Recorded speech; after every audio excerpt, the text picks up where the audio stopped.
고린도전서 1장 4절로 9절 합독입니다. 시작. 그리스도 예수 안에서 너희에게 주신 하나님의 은혜로 말미암아 내가 너희를 위하여 항상 하나님께 감사하노니 이는 너희가 그 안에서 모든 일 곧 모든 언병과 모든 지식의 풍족함으로 그리스도의 증거가 너희 중에 견고하게 되어 너희가 모든 은사에 부족함이 없이 우리 주 예수 그리스도의 나타나심을 기다립니다. 주께서 너희를 우리 주 예수 그리스도의 날에 책망할 것이 없는 자로 끝까지 견고하게 하시리라.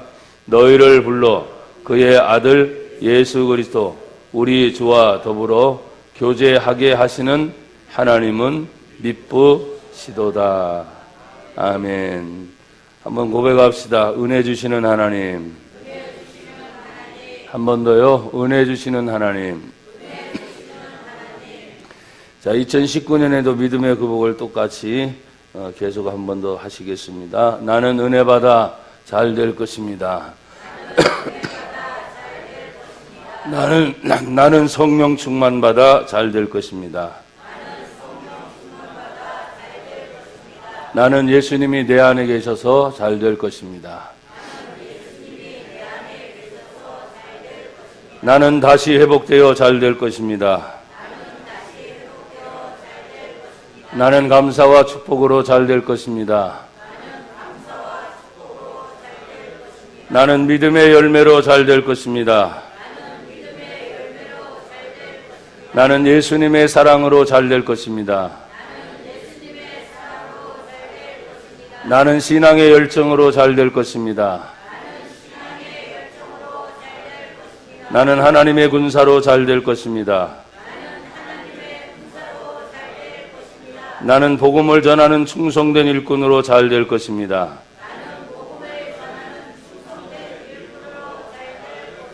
아멘. 옆에 사람 뒤에 사람 쳐다보면서 톤을 하나 올리세요. 더운 데다가 날씨도 추운 데다가 긴장해서 자꾸 다운이 돼요. 톤을 올려보세요. 당신은 잘 될 뿐입니다.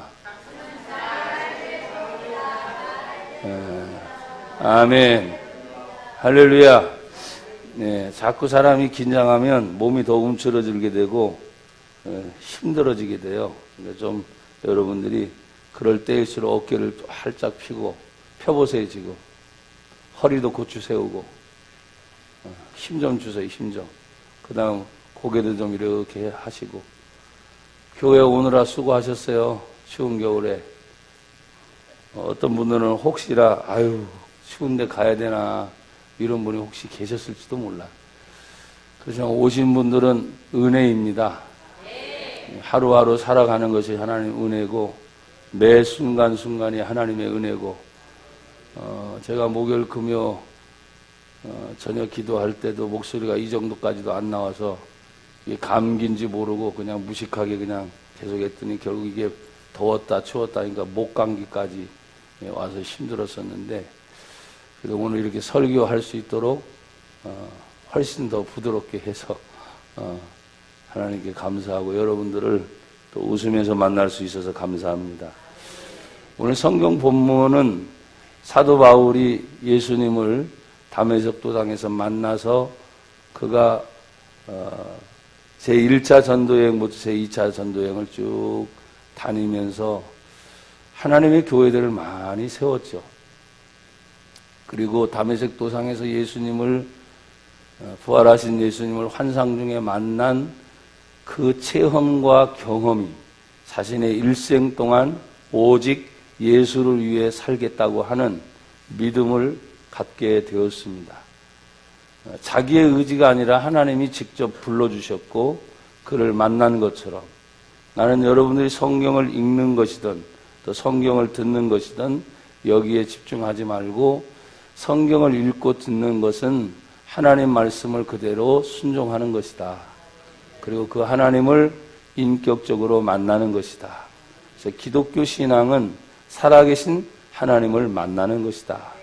그래서 교회를 다니지 말고 예수님을 만나라. 예수님을 믿어라. 이런 얘기를 제가 계속 강조하고 있습니다. 글을 읽다 보면 글이 우리에게 주는 유익이 굉장히 많아요. 또 성경 같은 경우는 도덕적이고 윤리적이고 심지어는 성경에 보면은 좋은 글만이 아니라 역사적으로 아주 안 좋은 이야기들도 많이 나와 있는데, 희한한 것은 그런 모든 내용을 읽다 보면 성경에서 말하고 있는 모든 핵심이 우리를 구원하실 예수님에 대해서 함축하고 있는 것을 우리에게 얘기하고 있어요. 그래서 여러분, 성경은 읽는 게 아니고 하나님을 만나기 위한 겁니다. 설교도 여러분이 오늘도 목사님 무슨 설교 하나 듣는 것도 중요하지만 그 설교를 통해서 살아계신 하나님을 뭐 한다고요? 만나는 것이다. 한번 고백합시다. 하나님, 나를 만나주세요. 만나기를 축복합니다. 그 만남이 곧 성경은 은혜라고 합니다. 은혜. 은혜의 어원적 의미는 값없이 우리에게 선물로 주시는 것이 은혜다 이렇게 말하고 있지만, 다시 재해석을 하면 하나님을, 살아계신 하나님을 인격적으로 만나게 되면 보는 눈이 달라지고 듣는 귀가 달라지고 내 마음의 자세가 달라지기 때문에 교회 다니지 말고 하나님 만나세요. 제가 근본 청주 산돌 수양관에서도 집회를 하면서 하나님께서 한 두세 가지 병을 고쳐주셨어요. 제가 능력이 있는 것이 아니고 그 안에 사모하는 사람들, 심지어 주일학교 아이들까지 참석해가지고 지들이 직접 기도 제목을 씁니다. 물론 뒤에는 부모님이나 어떤 어른들이 가르쳐가지고 썼겠죠.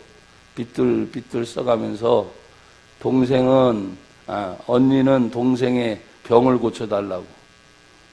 또 동생은 내가 봤을 때는 걔가 한 6살, 7살, 아직 초등학교 아이인데 헌금이 많아요? 돈 1,000원짜리 이렇게 집어넣어서 자기 이름을 삐딱하게 써가면서도 기도의 제목을 써놓는 것을 볼 때 내가 인간적으로서 목사로서도 이렇게 가슴이 뭉클한데, 살아계신 하나님이 그 돈 1,000원의 액수가 문제겠어요? 그 마음의 중심을 보시는 그 하나님께서 얼마나 이뻐 보실까? 여러분들은 매 주일마다 하나님께 나오면서 헌금 얘기한다고 또 착각하지 마세요. 아셨죠? 내 마음 안에 하나님을 향한 그 마음의 준비의 상황이 얼마나 하나님을 향한 것인가. 그리고 여러분 집회 때는 그렇지 않습니까? 위에서 몇 달 전부터 예약을 해놓고 기도 준비시키고, 어떤 분은 그걸 위해서 작전 기도까지 하면서 준비하니까 거기에 모여든 사람들이 기도를 사모하고 있는 모습을 보니 나도 어떻게 하겠어요? 최선을 다하겠죠. 갈급하고 사모하고 기다리고 있는 그들의 모습을 볼 때 저 자신도 어디 가서 제가 몸을 사리는 사람은 아니지만 최선을 다해서 집회를 하고 또 이렇게 들어왔는데, 나는 우리 교회 성도들이 여러분이 매 순간순간, 주일이면 주일, 수요일이면 수요일, 금요일이면 금요일, 여러분이 사모하는 것만큼, 여러분이 갈급한 것만큼, 여러분의 마음의 문이 열린 것만큼, 여러분이 가지고 있는 믿음만큼만 역사하고 있다는 것은 틀림없는 사실이에요. 그래서 적으면 적은 대로, 크면 큰 대로 하나님께서 우리에게 은혜 주실 줄 믿습니다. 하나님이 하시는 일은 지금도 많이 있어요. 여러분들도 많은 일들을 각기 각 처소에서 가정의 일 보랴, 직장의 일을 하랴, 사업하시는 분들은 사람들을 만나서 여러 가지 일들을 하는 모든 것처럼. 근데 여러분, 우리가 지금 이 예배당 안에도 이 전기 불빛이 딱 들어오는 이유 중에 하나는 저 전기 발전소부터 여기까지 보이지 않는 선이 다 연결이 됐기 때문이죠. 전기선이 있어요. 전기선. 공급해 주는 곳이 있어요. 여러분이 또 수도꼭지를 틀면 수도꼭지에서 그냥 물이 나온다 생각하면 안 되고, 거기 연결된 수도관이 저 수원지로부터 여러분의 집에까지 다 뭐예요? 물길이 있고 전기길이 있고 다 있듯이 나와 여러분들이 하나님께로 받을 수 있는 은혜의 길도 하나님께 예배를 통해서 받을 수 있는 길인 거예요. 아셨어요? 근데 그 길을 여는 게 바로 뭐냐? 마음의 상태. 그 마음의 상태에 따라서 어떤 사람은 1시간 예배를 드려도 옥토처럼 30배, 60배, 100배의 열매를 맺는가 하면 어떤 사람은 그냥 죄송하지만 왔다가 그냥 가는 경우도 없지 않아 있어요. 왜? 늘 드리는 예배라고 생각하기 때문에. 하지만 여러분, 늘 드리는 예배는 아니라고 제가 항상 말했어요. 왜? 오늘 2019년 1월 20일 이 주일 예배는 내 인생에 다시 돌아와야 안 돌아와요? 마지막이거든, 마지막. 지금이 이 시간이 나에게 마지막이거든. 다음에 있지, 그건 다음 얘기지. 그러니까 항상 매 순간순간 이것이 나에게 주어진 마지막 시간이구나. 여러분, 성경을 보면 하나님이 우리에게 이렇게 말씀하셨어요. 너희가 전심으로 나를 찾고 찾아라. 그러면 내가 너희를 만나리라. 어떻게 해요? 전심으로. 전심이 뭐예요, 전심이? 설명하지 않아도 되겠죠? 하나님을 찾고 찾는 게 그 하나님을 만나는 것조차도 쉬운 일은 아니에요. 근데 전심으로 하나님을 또 찾고 또 찾아라. 그럼 내가 너를 만나주리라. 그 길에 하나님이 만나주시기 위해서 하나의 포인트를 준 것이 전심인데 그 만나주는 톡도가 바로 뭐냐? 하나님이 은혜 주시는 것이다. 그랬어요. 바울 자신이 예수님이 부활하시고 승천하시고 난 다음에 환상으로 만난 그 연도를 대충 32년, 주후 32년, 그리고 이 고린도 전서가 쓰여진 것이 주후 59년, 그러니까 무려 몇 년의 세월이 흘러요? 약 30년, 59년이니까 24년 정도, 22년에서 24년 정도의 세월이 지나고 난 다음에 이 성경이 쓰여진 거예요.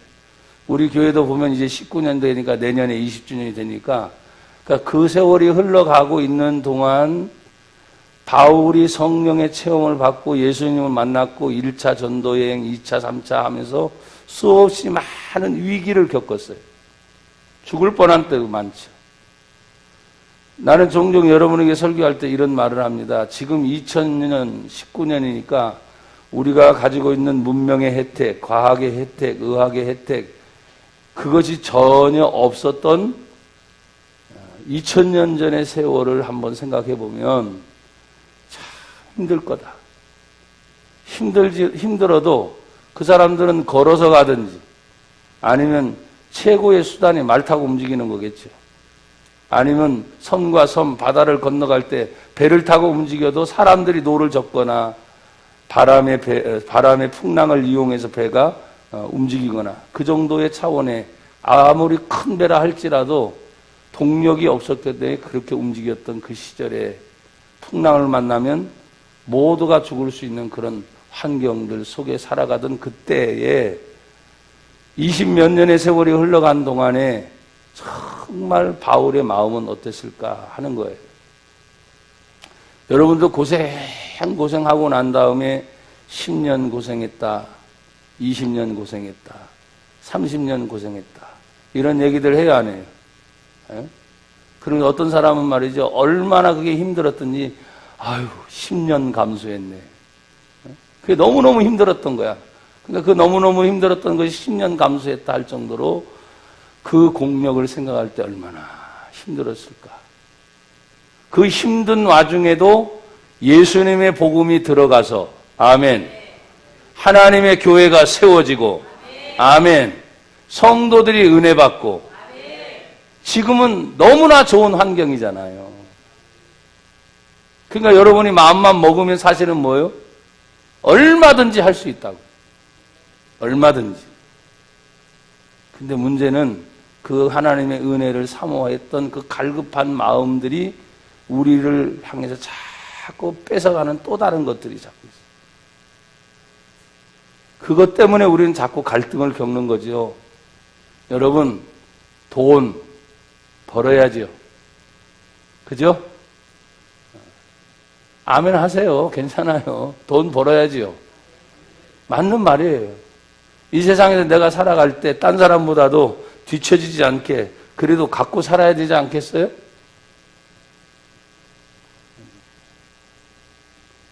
또 일평생 열심히 노력해서 집 한 칸 있어야 되지 않겠어요? 아멘 한 사람만 집이 있어.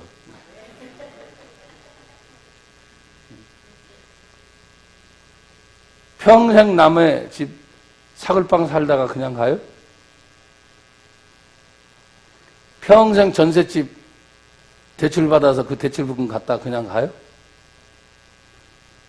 그건 아니죠. 열심히 노력하고 수고하면 어쨌든 그것을 벗어날 수 있는 길은 얼마든지 우리들에게 있어요. 근데 그게 우리의 전부는 아니기 때문에 진짜 복음의 핵심, 어떤 사람은 세상적으로 수고하고 애써서 그 모든 걸 다 모았는데 집도 장만하고 좋은 자동차도 사고 근데 덜컥 병 걸려서 한 달 만에 죽었네. 어? 덜컥 병 걸려서 한 달 만에 죽었어. 그거 평생 그렇게 모아서 그렇게 했는데 근데 또 예수님도 안 믿네.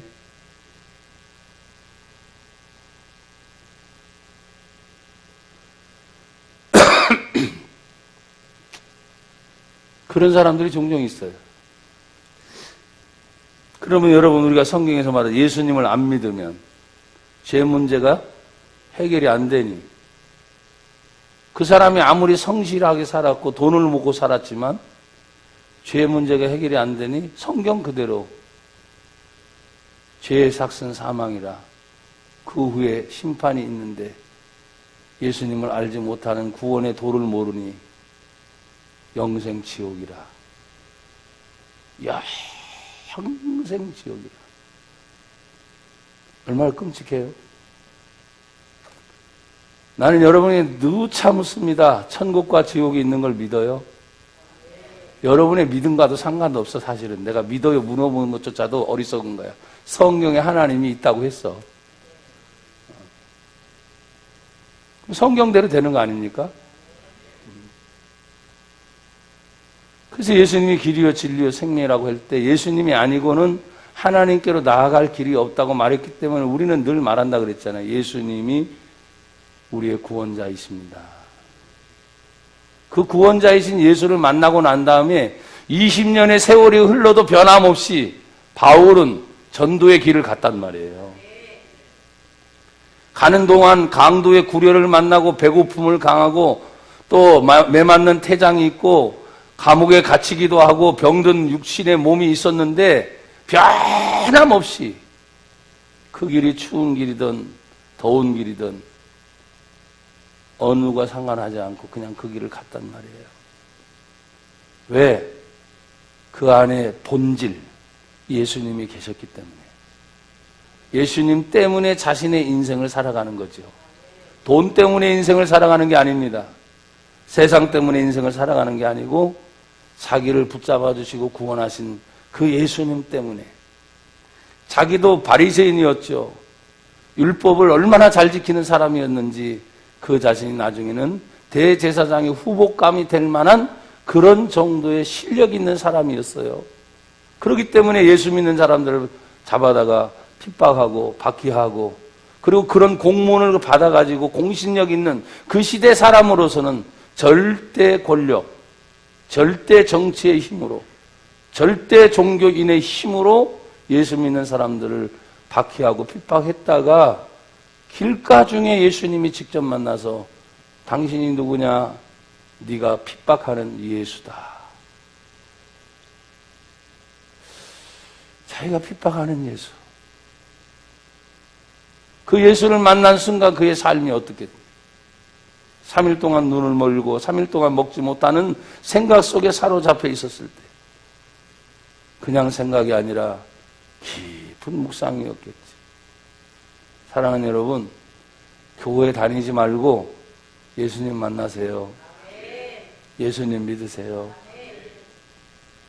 그러니 10년, 20년, 아니 자기가 마지막 제5차 전도여행 끝나고 예루살렘에서 죄인의 신분으로 로마에 갔을 때 그 자신이 로마에서도 변함없이 복음을 전하다가 나중에 목을 베어 순교를 당하게 되는 그 순간까지도 예수님을 떠나지 않았다 이 말이에요.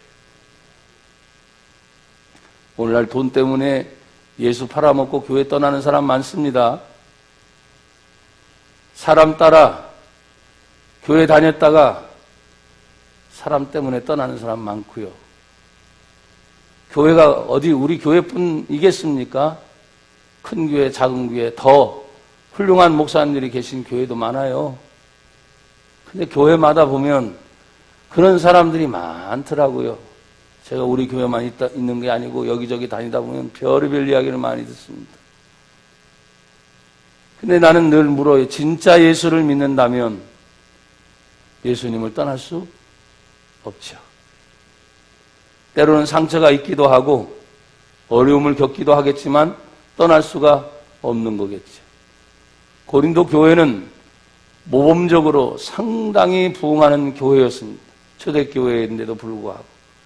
그래서 얼마나 많은 은사가 나타나는지 사도 바울은 고린도전서 12장, 은사장, 13장, 또 사랑장 이렇게 얘기하면서 은사론에 대해서 고린도 교회가 막 폭발적인 부흥을 할 때 사람들에게서 많은 은혜가 나타났어요. 근데 아이러니하게도 많은 부흥과 더불어 많은 은사가 나타났음에도 불구하고 도덕적으로 윤리적으로 사람들 간의 모임의 문제들이 계속 나타나서 또 시끄러운 교회이기도 했어요. 나는 그것을 보면서 2000년 전의 교회나 지금의 교회도 여전히 교회는 시끄러워야 정상이다 생각해요. 왜? 문제 많은 사람들이 오기 때문에. 왜 여러분 긍정 안 하세요? 교회는 여전히 문제가 많습니다. 병원에 가면 어떤 사람이 가지요? 아픈 사람만 가잖아요. 보호자들도 따라가다가 아파. 아픈 사람 간호하다 보면 자기도 아파버려. 병원의 특징이 그거예요. 교회의 특징이 무엇입니까? 예수님 말합니다. 수고하고 무거운 짐진 자들아 다 내게로 오라. 아무나 와도 줬어. 이래 놓으니까 교회는 천차만별인 거예요. 어느 누구든 뭡니까? 교회 오면 항상 기대하고 있는 게 있습니다. 배웠던 안 배웠던 예수님 얘기하면 예수님은 사랑이라는 분을 알아요. 참 묘하지요. 그러니까 교회 오면 사랑이 있어야 된다는 걸 알기 때문에 어느 누가 사랑을 먼저 주는 것까지 단계가 올라가지 않는 한 모든 사람들이 100% 저부터 시작해서 사랑을 뭐요? 달라고 하지. 나 좀 달라. 왜? 내가 문제가 있어요. 나 아픈 사람이에요. 내 안에 아직 드러내진 않지만 상처가 많은 사람이거든요. 세상에서 그걸 기대했는데 세상은 없거든요. 그런 사랑이 어디 있습니까? 세상에? 없어요. 무조건적으로 용서하고 무조건적으로 사랑하고 무조건적으로 덮어주고 아멘들이 안 되죠, 여러분? 안 되지. 교회도 안 돼. 그걸 기대하고 왔는데 안 되니까 뭐예요? 욕하고 나가는 거야. 자기가 변화될 생각은 안 해. 자기가 먼저 변화돼서 회복되고 희생될 생각은 안 해. 그러니까 그 욕구가 채워지지 않으니까 뭐야? 에이씨, 교회 왔는데도 말이야. 똑같아. 아니, 세상보다 더하대. 그렇죠? 더하죠. 아까 말씀드렸잖아요. 병원을 제가 비방하는 게 아니라 아픈데도 가 있다 보니까 나까지 아프더라니까. 왜? 아픈 사람이 왔다 갔다 하니까 나도 모르게 힘들어지는 거예요. 교회가 바로 그런 것이에요. 보이지는 않지만 사람들이 다 상처투성이거든요. 여러분들도 마찬가지예요. 말은 하진 않지만 속으로 다 있는 거예요. 진정시키고 있는 거죠. 어느 순간에 도출이 되면 발톱, 가시, 뭐 더러운 거, 썩은 냄새 나는 거 다 품어 나오는 거죠. 그게 교회야. 냄새 나는 곳이 교회야. 왜 아멘이 안 됩니까? 문제가 많은 것이 교회야. 사랑이 없는 곳이 교회야. 그런데 하나님의 은혜가 임하니 사랑으로 바뀌더라 이거지. 더러운 것이 떠나가고 깨끗해지더라 이거지. 어둠으로 왔었는데 그 어둠이 떠나가고 빛이 임하더라 이거지. 그게 교회의 능력이에요. 그 단계가 되기 전까지는 다들 한번 덤벼봐. 내가 지금 창고는 있지만 한번 내 성깔도 있어. 웃는 분들이 꽤 많네. 웃는 분들이 꽤 많어. 그게 교회야. 그 사랑 없어, 사랑 없어, 진짜.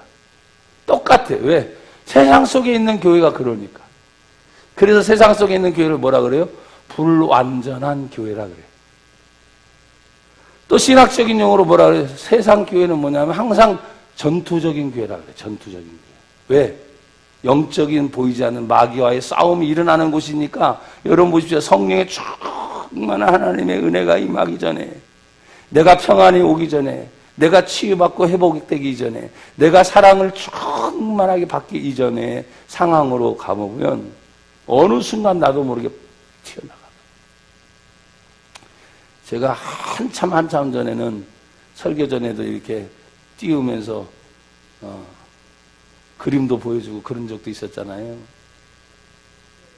근데 지금은 안 하잖아. 나만 보라고. 그 시청각 효과도 참 좋긴 좋은데 이게 잔상이 남는 것 같아.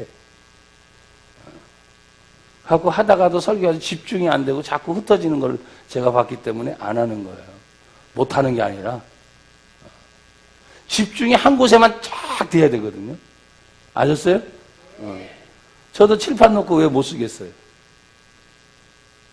부흥에 나가서 저도 그렇게 해보니까 안 되더라고. 저는 그러니까 집중, 여기만 쳐다봐 주세요. 나만.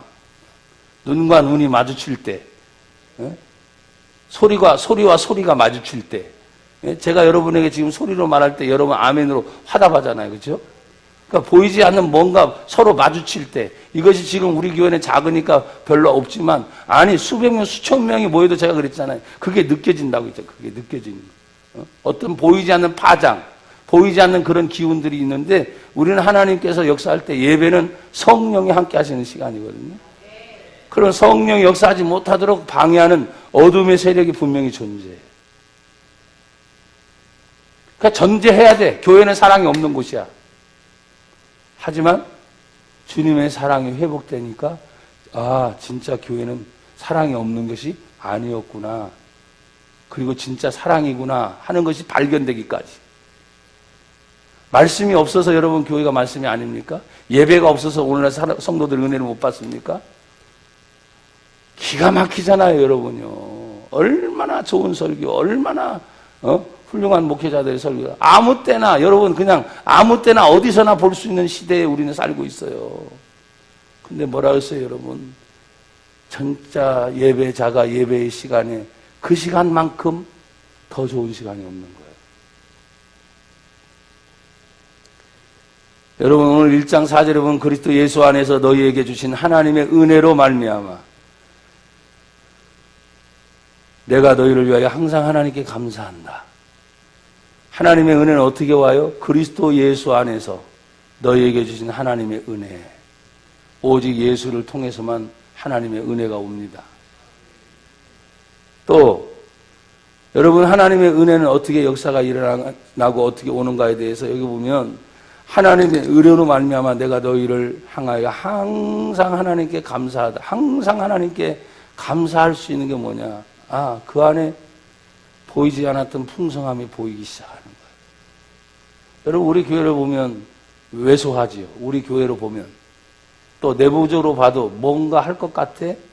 그런 거 아니야.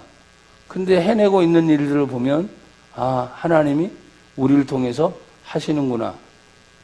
여러분 개개인 하나하나 흩어놓아 주면 아무것도 아닌 것 같아요.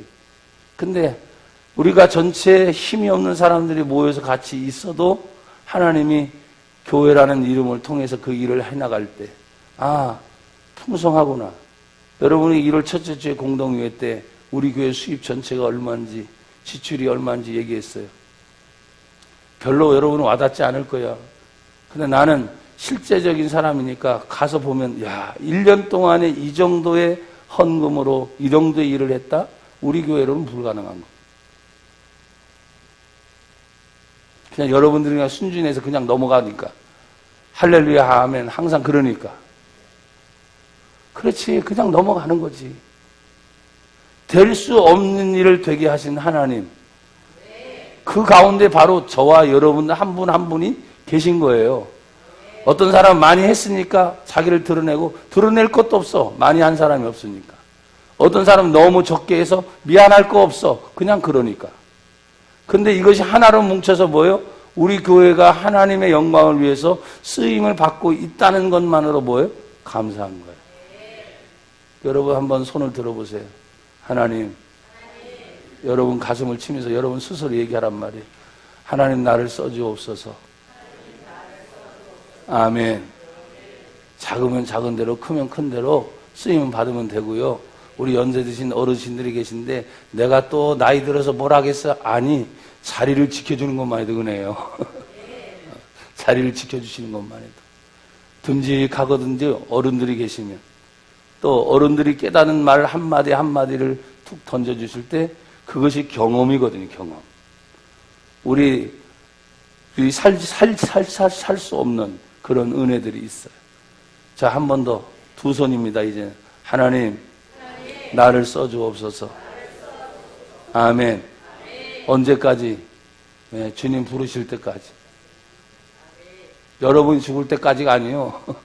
죽을지는 여러분 아무도 모르니까 주님이 나를 부르시는 날까지. 그게 언제인지 몰라. 그러니까 쓰임을 받는, 그게 풍성함이라는 거예요. 그 풍성함이 사람들은 말해요. 내가 생각하는 그 이상의 어떤 것. 아니, 정말 작아도 부족해도 나를 통해서 하시고자 하시는 하나님이 여러분이 아니면, 제가 늘 말했잖아요, 또 다른 하나님의 계획이 있어요, 없어요? 있어요. 그러니까 여러분들 꼭 하나님 2019년 여러분 쓰임받기를 주의 이름으로 다시 한번 축복합니다. 여러분 보십시오. 항상 하나님께 감사한 이유가 뭘까요? 오늘 1장 5절에 보면, 이는 내가 항상 너희를 위하여 항상 감사하는 이유가 너희가 그 안에서, 그 안에는 누구예요? 예수님 안에서 어떤 일이 나타났죠? 모든 일. 그 모든 일을 두 가지가 있어요. 어떤 일? 모든 언변. 언변이 뭐예요? 말하는 것들이죠. 말하는 것들. 그 다음에 모든 뭐예요? 지식에 뭐 한다고요? 풍족하다. 배우지 못해서 그 사람이 무식하다고요? 아니죠. 어른들을 한번 보세요. 가끔씩. 진짜 배우지 못했어. 근데 오랫동안 살아오신 노하우 경험이 우리를 머리 숙이게 할 때가 있어요, 없어요? 많아요. 많아요. 그래서 모든 지식과 모든 언변이라는 말이 그 사람이 배운 학식이 많아서 저 사람 말 잘한다, 이게 아니에요. 성숙함이 있어. 성숙함. 지혜가 있어. 지혜. 하나님이 주시는 그 은혜 안에 우리가 살아갈 때. 그래서 어떤 사람들은 말이죠, 많이 배워서 정말, 근데 말을 잘 못하는 사람은 교수법이 좀 안 좋아서 어떻게 해요? 힘들어. 근데 그 사람은 배우진 못했는데 말 한마디 한마디가 그의 귀에 쏙쏙 들어와서, 아, 그렇구나 그렇구나 하는 경우도 없지 않아 있어요. 그러면 여기 성경에 어떤 보이는 결과로 지금 나타난 게 아니에요. 모든 이대, 모든 언변, 모든 지식 하면 가는 과정이에요. 열매보다는. 여러분, 우리는 모든 삶을 어디에 맞추죠? 사실은 어떤 열매로 나타나는 걸 원해요. 그렇죠? 내가 어떤 일을 했으니까 이런 결과가 나타나야 된다 하는데, 그 결과가 나타나기 전까지 언변, 말하는 것들이 있어야 되고, 자신의 지식이 동원이 돼야 되고, 그리고 나서 뭐예요? 그 결과가 나오게 되는 거예요. 그러면 하나님의 풍성함은 결과를 향해 가지만 중요한 것은 어디에 있어요? 과정 속에 있어요. 2019년 벌써 1월 셋째 주일 지나가고 있지요. 하나의 과정이에요. 여러분들이 다음 한 주간 동안 집에서, 가정에서, 또 사회생활 속에서 계속 지내실 거 아닙니까? 저는 저 나라에 또 이제 러시아 가서 또 이곳저곳을 돌면서 항상 코스가 그 가운데는 크라스키노를 밟아서 저 북쪽에서 반대로 북한 땅을 보면서 꼭 기도하는 코스를 놓치지 않고 와요. 또다시 하나님께서 우리 많지는 않지만 적은 소수의 특공대와 같다는 생각을 저는 늘 갖고 가거든요. 그리고 바라보고 기도할 때 많은 사람들이 이렇게 얘기합니다. 2019년을 굉장히 주시하고 있대요. 무엇 때문에 주시하고 있다는지는 저도 모르겠어요. 많은 분들이 자꾸 그런 얘기를 하니까 2019년은 굉장히 의미 있는 날이다라고 사람들은 얘기를 하니까 가만히 보면 2018년은 의미가 없었나? 또 2017년에 의미가 없었나? 다 해마다 의미가 있었는데 2019년은 또 특별히 뭐 북미 정상회담이든 어떤 한국과 북한의 정상회담이든 뭐 이런 일들이 더 급진전이 될지 안 될지는 모르겠지만 굉장히 비중을 오래 두고 있는 건 사실이에요. 위에서 여러분들이 많이 기도하면서 아이고 제발 나라 그러지 말고 다시 말합니다. 나라가 있어야 여러분 가정이 있어요. 나라가 있어야 우리 교회가 있습니다. 나라가 있어야 내 국민이라고 하는 자국민이라고 하는 것이 있어요. 하나님이 이 나라 대한민국을 얼마나 사랑하시는지 2019년도 안에 일어날 많은 일들이 정말 복음을 마음껏 자유롭게 전할 수 있는 그런 해가 됐으면 좋겠어요. 중국은 지금 거꾸로입니다. 많은 선교사들을 추방하고 있어요. 도리어 더 공산당화 되어가고 있어요. 그것이 심각하게 여러분도 여기는 모르잖아요. 가끔 제가 블라디보스토크 가면 추방당한 북방 선교사들을 만날 때마다 너무 심해졌다는 얘기를 해요. 그러니까 마지막 발작을 하는 건지 어떤 건지 나는 모르겠지만 어쨌든 그런 상황, 자유 대한민국 안에서 신앙생활을 자유롭게 하는 것에 대해서도 감사하고 2019년 나라에 대한 것도 그 가운데 주님을 위해 기도하고 우리 교회도 2019년 내년 20년 바라보면서 제가 여기에 들어오면서 10년을 봅시다 하는 것이 점점 다가오고 있어요. 사랑하는 여러분, 우리가 하고 있는 일은 아무도 몰라. 계획을 세우는 것도 있지만 계획대로 다 되는 게 아니에요. 잠언 16장 9절에 하나님께서 우리에게 주신 말씀 기억하시죠? 사람이 자기의 걸음을 계획할지라도 그 걸음을 인도하시는 분은 여호와 하나님이시다. 많은 프로젝트들이 이렇게 우리 국가에서도 그렇지만 그 걸음을 인도하는 분은 여호와 하나님인 줄 믿습니다. 여러분, 하나님의 은혜로 나타나는 역사들이 뭡니까? 1장 6절에 보면 한번 같이 읽으세요. 시작. 그리스도의 증거가 너희 중에 견고하게 되어. 아멘. 예수님의 복음을 전하는 것이 어떻게 해요? 견고하게 되어 약해지지 않습니다. 더 단단해지게 됩니다. 더 세워지게 됩니다.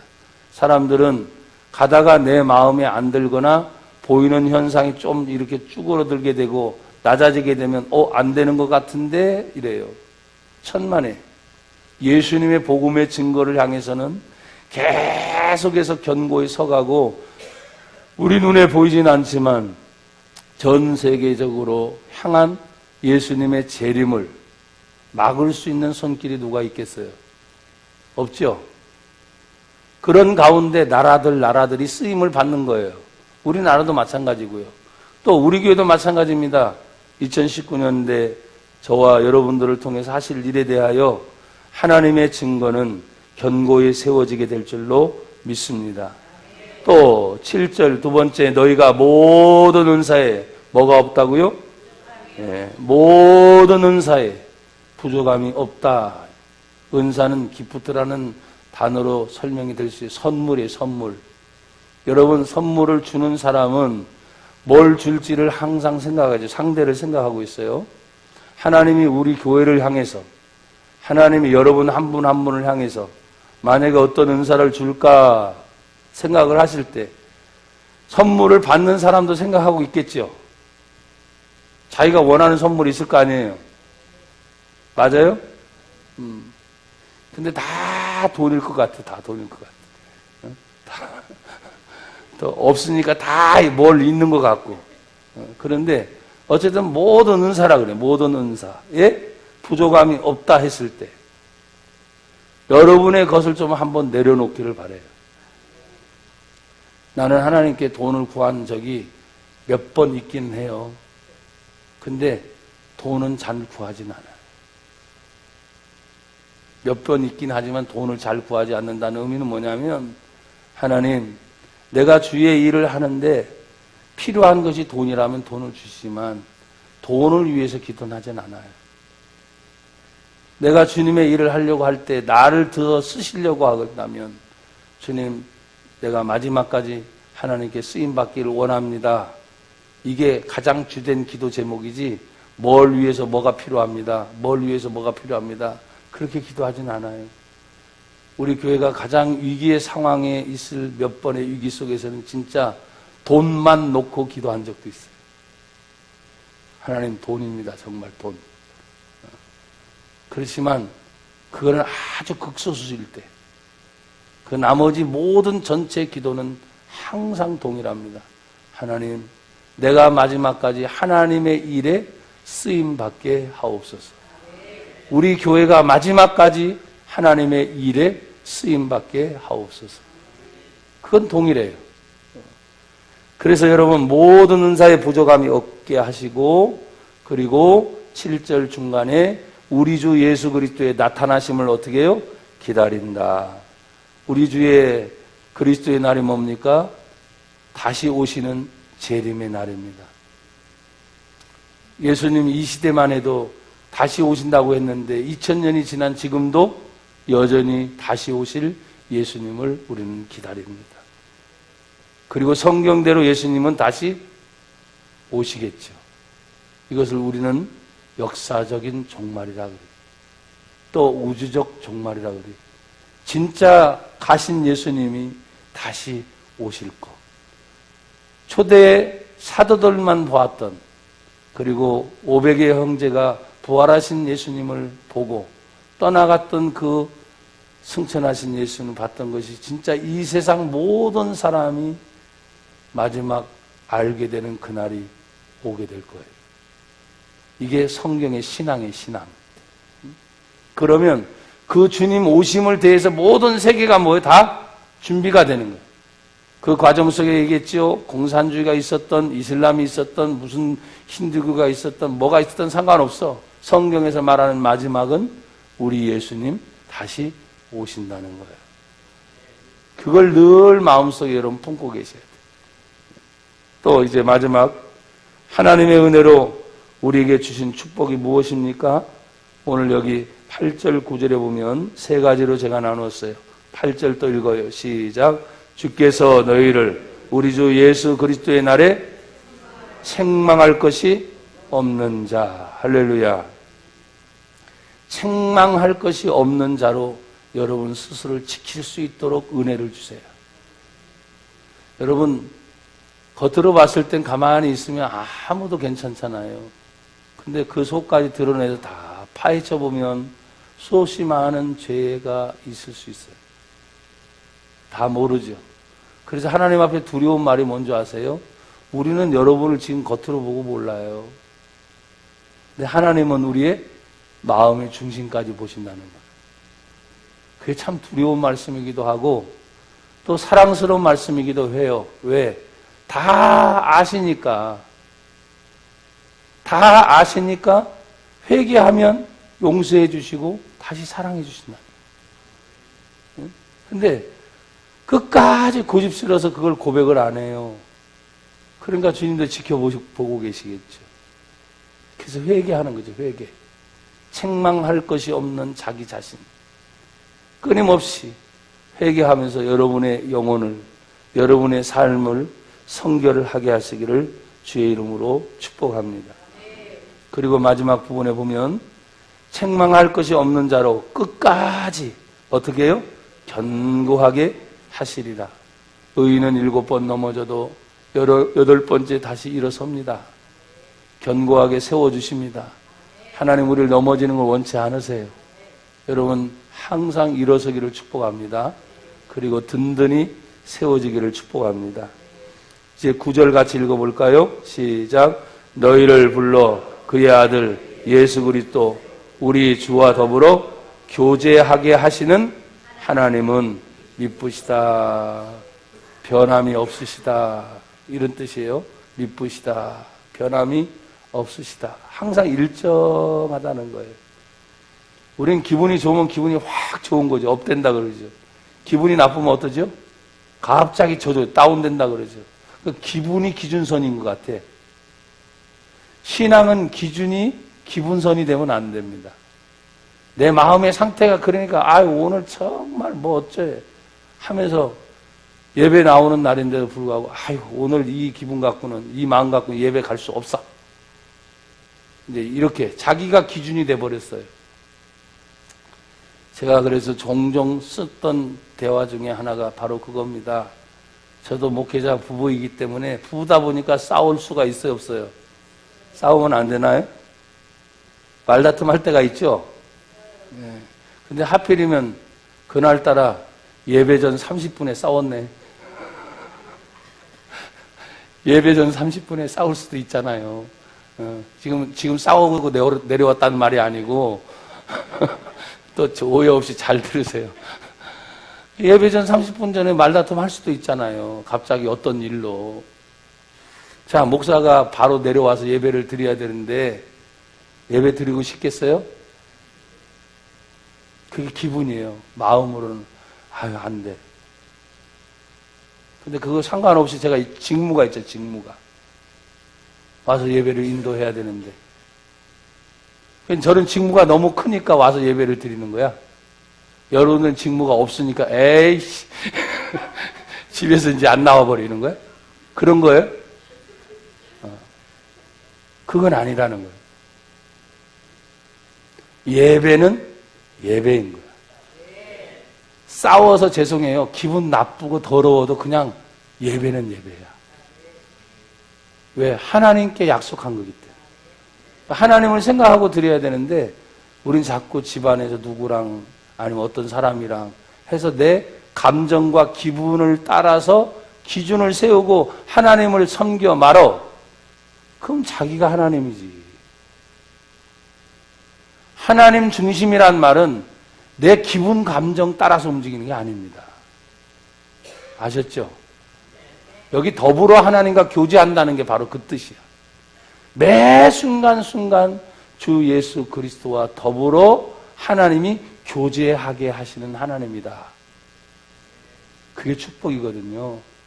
사람이 살다 보면 언성이 높아질 수도 있고 싸울 수도 있고 언어 폭력일 수도 있고 막 그렇잖아요. 근데 그게 오래 가면 안 돼요. 빨리 해결을 해야 되는데 성경도 그게 있잖아요. 여러분이 화내는 걸 하나님이 아시니까 분을 내는 거 좋다 이거예요. 하지만 분을 하루 이상 넘기지 말아라.